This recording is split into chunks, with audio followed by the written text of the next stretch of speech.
there's a lot of videos going on showing how Yasuke is fighting against Japanese people, and since it's an Assassin's Creed game, he's decapitated and he's performing all of these very gruesome execution things that Americans love.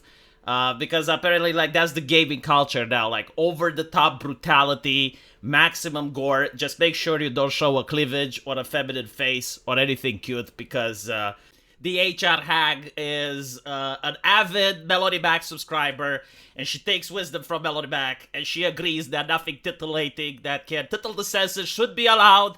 Heaven forbid a gamer out there gets an erection, right? Sadism is fine, like enjoying, salivating as you're decapitating opponents, that's perfectly allowed. But anything with the boobie or a feminine face, clearly haram. But the thing that I noticed is that a lot of leftists, like woke people, they call us grifting for making fun over the fact that, Ubisoft made a game where you get to play as a black person and you're killing Asians. Like, what did Ubisoft mean by this? And I don't know if they're actually disingenuous, or maybe they're too young and they don't know the controversy. But just in case, like, you're not aware why people are making fun about this issue, is that there was a time when this thing called artistic freedom existed in the West, and gaming companies could just go wild. Like, can you imagine, like, anything they wanted, they could create. I mean, the game Manhunt is not going to get a remake, right? Game Postal is not going to get a remake. Because back then, like, you could genuinely, like, do whatever you wanted. Like, it was almost like writing a book, right? Like, you put pen on paper and you go crazy. And no one gave a shit. And so this game comes out from Capcom.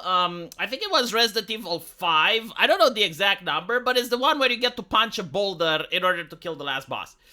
And you also have, like, a female character, very ushi-kushi, that would traumatize the HR hag.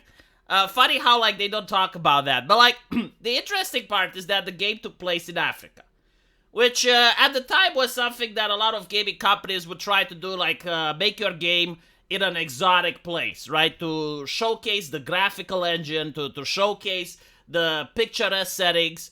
And so, like, you have Far Cry, which takes place on a tropical island. You got BioShock that takes place undersea.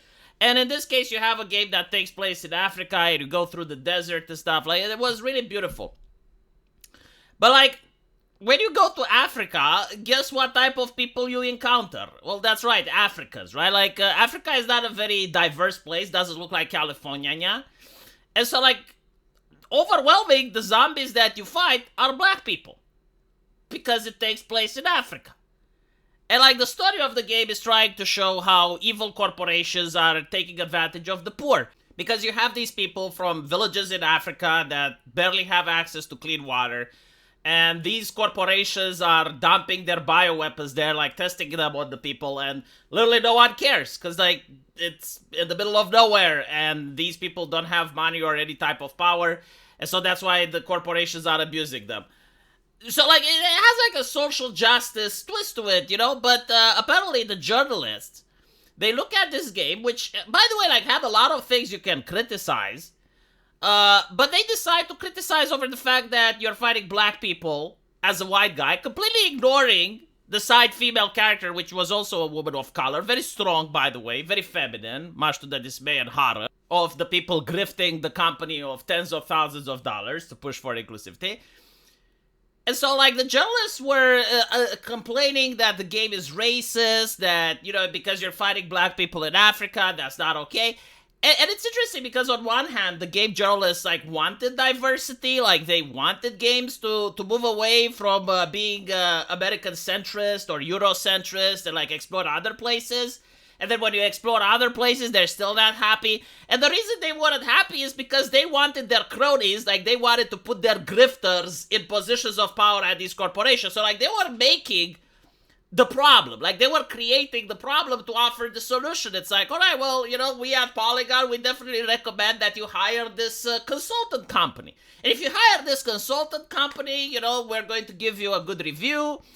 You guys will be more progressive. People on Twitter won't boycott you. Now, if you don't do that, we're going to write bad articles. Your shares are going to go down. People on Twitter will start canceling you, and they will give you bad stigma. Maybe we'll have some people to dig into your CEO, find that CEO did some sexism, some racism. We'll find something, right?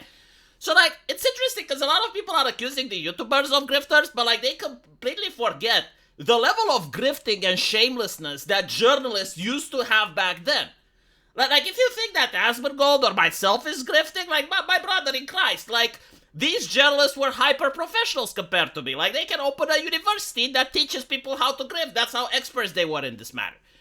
And so, like, this is how all of this DEI bullshit started, right? Like, with journalists writing certain pieces which would complain about trivial stuff. And it wasn't just one article, right? Like, it was every single fucking day. Just every day, like, 5 new articles. And back then, these journalists, they actually had people reading their magazines. Like, they had a significant amount of readers, right? Like, right now, if you go on Kotaku, maybe you find, like, 2 viewers. And if you go on Asmongold, you're going to find that it's getting hundreds of thousands of views. Well, back then, the roles were reversed, right? Like, YouTubers and content creators barely had, like, 100 people watching. Meanwhile, a publication like Kotaku or Polygon, I mean, they were huge.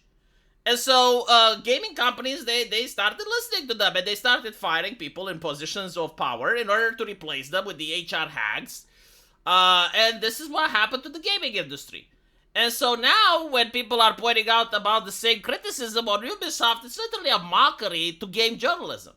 And it's also interesting how the game journalists all of a sudden don't have a problem with this anymore. Like, all of a sudden, if you have, like, a person that's an African in Japan, and he's just killing civilians and shit, like, no, that's fine. You know, that's not racist. And the thing is, like, I agree, it's not. But, like, you set the standards. You created the patch notes. Like, we're just playing by the meta now. I understand that the new Ubisoft game, apparently, like, it's delayed to minimize Yasuke, which is very interesting. So you're telling me they're ashamed of him now? Why are they ashamed of him now? That's interesting. I saw him missing on the posters. Like, now is that chick, which is front and center. To be fair, unless they give her big tits, I don't care. See, I don't even care about the big tits. Like, that's the thing. I know where to find big tits. Like, the internet exists. But I just want to see that it fucks their ideology, right? Like, the big tits keeps the moral busybody away. It makes the HR hack to be horrified. It makes the inclusivity consultant to be abhorred. It makes Melody Mac clench her Bible. And those are the 3 people that I'm interested in upsetting. And I'm willing to pay money for that to happen. Like, this is it. Like, I'm willing to buy a product if that happens. If you upset those 3 people, I will buy your product. That's literally all you gotta do. These size. Like, these size tits, or else I don't care. Again, nothing else matters. Like, I'm buying entertainment. Those people getting upset and tweeting about it, that's my entertainment. I probably won't even play the game. But I will support the fact that you upset them. So Ubisoft, if you listen to me, that's what you gotta do to make it right. I don't care about anything else, right? Like, at least for me, I don't know other people. But me, I want to create chaos. I want to horrify everyone. Like, V, how are you like this? And it's like, because I am unique. I have created a new ideology called the baffling.